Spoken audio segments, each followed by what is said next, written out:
From flight instructor, considering a job of an airline pilot, when the switch happens, Yes. that time airlines are very, very selective to such instructors, because whenever it comes to an instructor, there is some attitude developed as authoritating Correct. others. Okay. Which shouldn't build up to such an extent that you do not take an opinion of others, which is going to be Absolutely. very hazardous, because eventually when you go to an airline, that instructor will be a first officer who has to be very, very calm and composed to understand and listen what senior pilot or captain is saying and take that opinion into account. So this attitude issues should be under control when this switch happens. Yeah.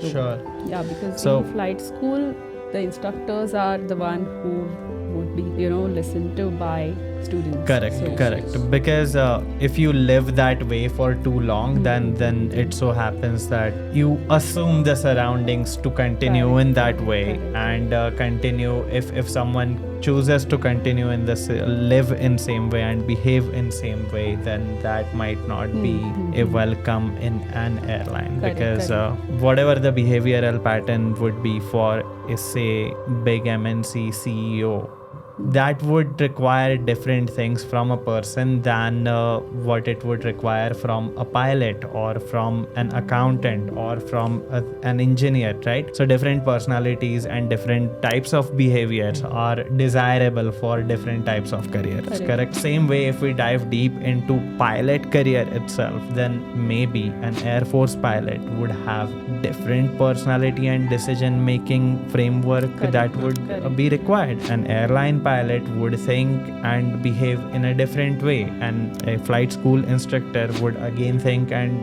behave in a different way, right? So let's talk about personalities a little bit. Sounds good?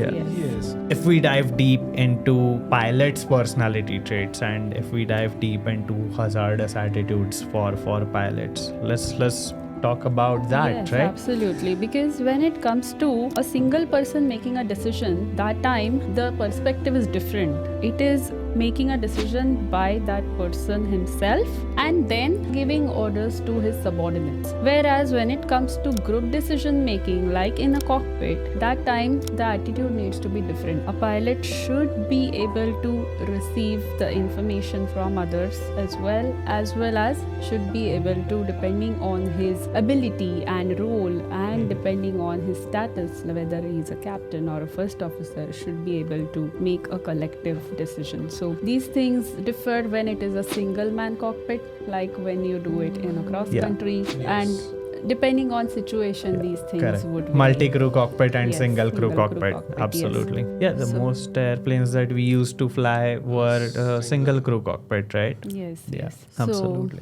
So let's discuss about what are the hazardous attitudes, which attitude.